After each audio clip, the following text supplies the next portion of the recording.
What's up everyone, welcome back to Switchcraft, and it's a great day to be a gamer. January 23rd gave us a Nintendo Indie Highlights presentation with a ton of amazing, smaller studio games out or coming soon to the Nintendo Switch. Today, without wasting any time, we're going to go through and recap every single game with my thoughts and analysis. So, on that note, let's get right into it. Right off the bat, we saw more of Wargroove, a turn-based strategy game that looks amazing. They began the indie showcase basically by talking about the most wanted and well-known game we have coming to the Switch. We get a full campaign, local and online multiplayer, plus something that'll really give this game legs: the ability to create and share your own maps, cutscenes, and branching campaigns. The 16-bit art style was just amazing. It was awesome animated cutscenes and epic music that makes this a day one purchase and probably one of the best-selling indies on the Switch this year. The best part is that we don't have to wait long, and it's set to release on the Switch on February 1st. Following that, we got double kick heroes, face-melting heavy metal riffs with a high-octane zombie crusty shoot-'em-up. This is basically everything I love all in one package. This game essentially morphs Guitar Hero into a zombie shooter, and I love it. As you chain together notes by pressing buttons, bullets, rockets, and missiles fly out of the back of your Cadillac, killing all sorts of the undead. Another indie that uses the pixelated art style, but finally adding a twist for something different. This game is going to depend heavily on the soundtrack, but judging by the trailer, we're in good hands. We get it on the Switch first in the summer of 2019. I wonder if there's a way to hook up my Guitar Hero equipment to my Switch. I don't know. But then, cue the filler. Just kidding. Sort of. When Ski Lifts Go Wrong is a physics-based construction puzzle game, which is like all those other bridge builder games, but on steroids. I hate to rain on people's parades if they like these kind of games, but I've played a ton of bridge builder, and I just can't see the Switch with its buttons and analog sticks and even a touchscreen holding a candle to the maneuverability you need and get with a mouse on a PC. Other than that, the graphics look better than most of the Sims like this I've seen, and it's the only one I know of that gives you different perspectives and specific cutscenes when you test your creations. Not the best game for a console, but the fact that you can take the Switch anywhere and use the touchscreen gives it a leg up on the PS4 and the Xbox versions. Oh, and it's out now. Then we got Forager. It made its way to the stage. It's a 2D open world game that perhaps takes the title of the most interesting game we saw in this whole presentation. I didn't know much about it before it was featured here, and I'm already hooked. The graphics aren't anything crazy, with what they showed us having pretty much basic textures and color palettes. In a way, it almost looked like an early build of Stardew Valley. Am I crazy? But the 2D and micromanagement video game lover in me instantly wanted to pick up a copy and play. I'm going to wait until I see some reviews of this game before I decide if I'm going to pick it up or not. Unless the developer wants to give me an early copy to rate and talk about for my almost 1,000 supporters. Okay, I'll shut up. But up next, we have one of the weirdest games that only contributes to the eye rolling us gamers get when people ask us what we're playing and then we try to explain it to them. Goat Simulator. Personally, I've never played it, and for the life of me, I can't understand what all the hype is about. But if you care to enlighten me, I will be reading all the comments. So, if you want this game for reasons, you'll have to explain it to me personally. It's out now, so yeah.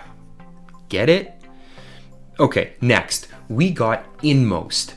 We have what looks like some sort of a 2D action puzzle platformer from Chucklefish. Again, think Stardew Valley graphics, as they are the same studio that developed that game, but much darker. And a side perspective action puzzle platformer. To be honest, it looks pretty cool. But what kept going through my mind the whole time I was watching this trailer is, and hear me out on this one, I wish Square Enix would just buy out Chucklefish and have every single one of their games moving forward be made using the newly trademarked 2D HD Unreal 4 engine we saw give Octopath Traveler its unique and gorgeous art style. It'll do so much for the atmosphere in their games, especially ones like Inmost, where it'll be so important. Either way, it looks interesting as you get to play through 3 characters' interconnected stories in this dark 2019 title. Then, basically opposite this art style, we got a look at Unruly Heroes. I got a major Donkey Kong Tropical Freeze vibe from seeing this game. Throw in a dash of fighting for good measure, on top of the platforming, and we have what looks to be a pretty addicting time vampire out now on the Switch. It nicely rounds out the roster of games the indie monster known as the Nintendo Switch has. I'd expect everyone to stop seeing games like this finally get ported to our favorite handheld and start to see them more and more show up as either timed or full-blown exclusives moving forward in 2019 and beyond. Following this, we got what on paper looks like pretty much every other indie game in the eShop. 16-bit SNES style graphics with better physics, a fast-paced combat system, engaging puzzle mechanics, and a gripping sci-fi story. Okay, maybe not that last one, but Crosscode would easily just blend into the ever-expanding list of titles we already have. If you didn't see it in action, it looks fast, it looks colorful, it looks beautiful. You can think of it like Axiom Verge, but with more RPG elements included, a 45-degree top-down perspective, a whole bunch of exclusive Switch content. Yeah, count me in for this one. What you wouldn't normally count me in for is card games.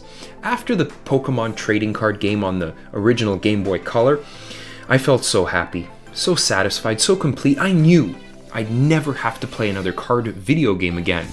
They all just feel too much like mobile games. SteamWorld Quest Hand of Gilgamesh has the potential to change my mind and bring me back on board. It's coming out in 2019, and as long as it's not overpriced or riddled with microtransactions in the search for powerful cards, I'm such a fan of SteamWorld series that I'd be willing to give it another shot. We'll see how big my backlog is when it drops on the eShop, so no promises right now.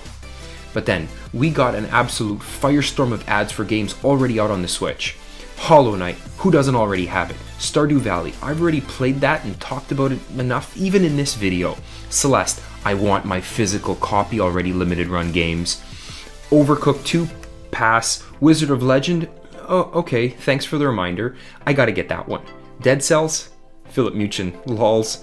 Darkest Dungeon Ancestral Edition, looks cool, but I'm busy. Owlboy, I got it physically and beat it. High potential, but got boring a few hours in. Firewatch, great reviews by some, but I'd prefer just walking in real life as opposed to simulating it. Monster Boy, one of the greatest indie games of 2018, buy it. Fast RMX, didn't I play this exact game on my PSP in 2006? Gris, I got enough games already. Shovel Knight Treasure Trove, I need this game. Undertale, waiting for my physical edition still. Donut County, what? The Messenger, 6 out of 10. Into the Breach, there's 2 weeks of my life I don't want back. The Binding of Isaac Afterbirth Plus, I told you, I have enough games already. Enter the Gungeon, Video Game Donkey loved it. And last but not least, Human Fall Flat. Well, not unless I have 3 other friends buy it first. All in all, a pretty good showing for Nintendo and the support that we're getting from all of the indie developers. Some of these games, like Wargroove and Double Kick Heroes, I'm legit excited about. Others, like Inmost and Unruly Heroes, will honestly probably get lost in the shuffle. But can I tell you what excited me most about this presentation? Getting all of the small announcement indies out of the way so they don't take up any precious time from the first party pack AAA filled real legit Nintendo Direct, which is absolutely for sure definitely 100% leaked rumored Nintendo Direct guaranteed to happen this week or next or the week after. Give me Metroid Prime 4. It's a great day to be a gamer. Switchcraft out.